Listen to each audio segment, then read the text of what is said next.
Hello friends, welcome back to my channel. இன்றைக்கி நம்ம சேனலில் ரொம்பவே யூஸ்ஃபுல்லான வீடியோ தான் பார்க்க போகிறோம். இந்த வீடியோவில் என்ன ஷேர் பண்ணியிருக்கேன்னு பார்த்தீங்கன்னா, நமக்கு உடம்பு முடியாத நாட்களில் ரொம்ப டயர்டாக இருக்க டயத்தில் பசங்களுக்கு எந்த மாதிரி சொல்கிறப்போ அவங்களுக்கு ஹெல்ப் பண்ணவும் ஆரம்பிப்பாங்க. அதே மாதிரி நம்ம உடம்பே கேர் பண்ணக்கூடிய சில விஷயங்கள் தான் அந்த வீடியோவில் பார்க்க போகிறோம்.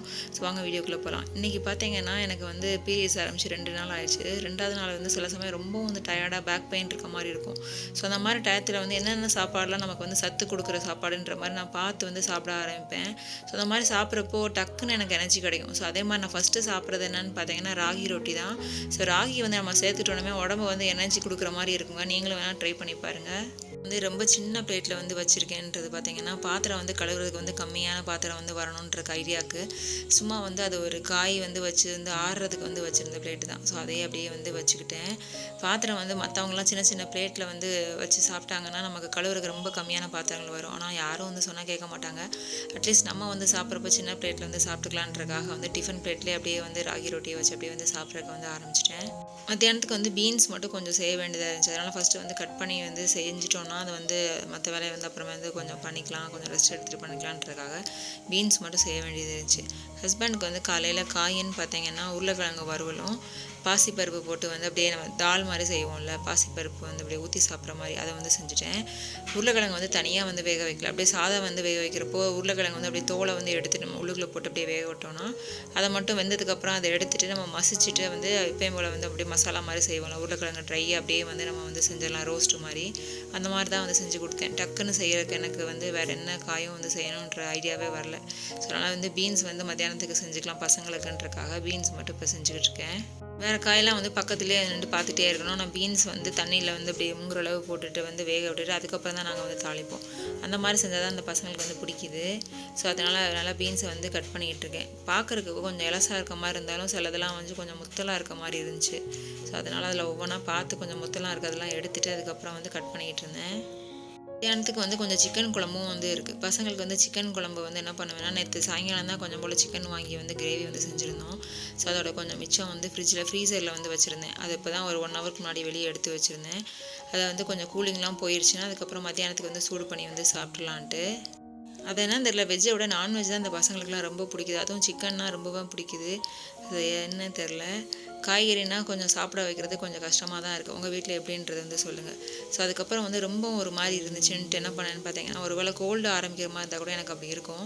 ஸோ அதனால் என்னென்னா வெத்தலை துளசி எல்லாத்தையும் போட்டு நல்லா மஞ்சள் பொடியெலாம் போட்டு கொதிக்க வச்சுட்டு ஒரு கஷாயம் மாதிரி குடிச்சிட்டு படுத்தா கொஞ்சம் நல்லா இருக்கும்ன்ட்டு ஸோ அதை குடிக்கிறதுக்கு ஃபுல்லாக எடுத்து வச்சுட்டேன்.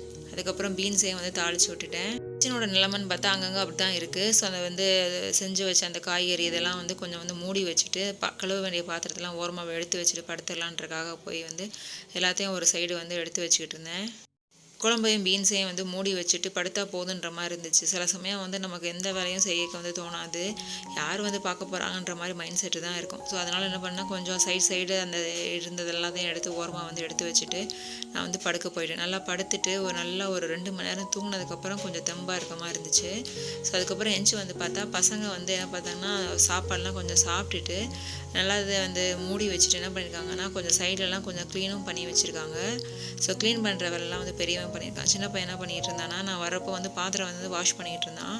ஸோ ஏன்டா நீ பண்ணாத விடுறா, நான் பண்ணிக்கிறேன் பரவாயில்ல அப்படின்னு. இல்லை பரவாயில்ல, நீ கொஞ்சம் ரெஸ்ட் எடுங்க, நான் பண்ணிக்கிறேன், நான் ஃப்ரீயாக தான் இருக்கேன் அப்படின்ற மாதிரி சொன்னான்.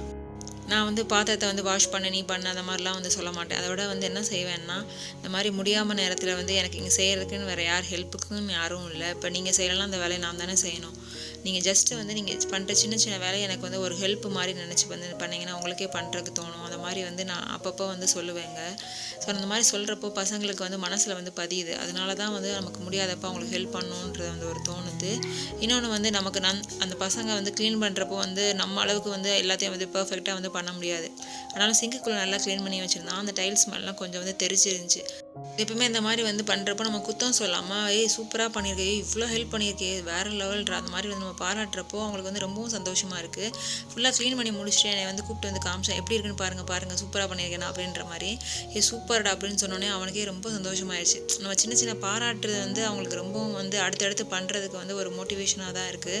ஸோ உங்களுக்கும் முடியாதப்போ உங்கள் பசங்களுக்கு சின்னதாக ஒரு என்கரேஜ் பண்ணி பாருங்கள், அவங்க ஹெல்ப் பண்ண ஆரம்பிப்பாங்க. அதுக்கப்புறம் சாயங்காலம் காஃபி குடிச்சிட்டு மத்தியானத்தோடதெல்லாம் காலியாகிறனால நைட்டுக்கு வந்து சப்பாத்தி கொஞ்சம் போல் வந்து பிசைஞ்சு வச்சது வந்து இருந்துச்சு ஆல்ரெடி. அதனால் கொஞ்சம் மட்டும் எக்ஸ்ட்ரா வந்து கொஞ்சம் பிசைஞ்சிட்டு சென்னா கிரேவியும் வந்து பண்ணிவிட்டு வந்து கொஞ்சம் வந்து வெள்ளனே சமையல் வேலையை வந்து முடிச்சிட்டேன். இந்த வீடியோவில் வந்து நான் ரொம்ப சாதாரண விஷயம் தான் வந்து சொல்லியிருக்கேன். ஆனால் வந்து இந்த மாதிரி நீங்கள் சொல்கிறப்போ உங்களுக்கு முடியாத நேரங்களில் ரொம்ப டயர்டாக இருக்கப்போ பசங்க வந்து ஹெல்ப் பண்ண வந்து ஆரம்பிப்பாங்க. நீங்களும் வந்து ட்ரை பண்ணி பாருங்கள். இந்த வீடியோ உங்களுக்கு பிடிச்சிருக்கும், யூஸ்ஃபுல்லாக இருந்திருக்கும்னு நினைக்கிறேன். இந்த வீடியோ உங்களுக்கு பிடிச்சிருந்துச்சுன்னா லைக் பண்ணுங்கள். யாருக்காவது யூஸ்ஃபுல்லாக இருந்துச்சுன்னா ஷேர் பண்ணுங்கள். நெக்ஸ்ட் ஒரு யூஸ்ஃபுல்லான வீடியோவில் வந்து பார்க்கலாம். பாய்.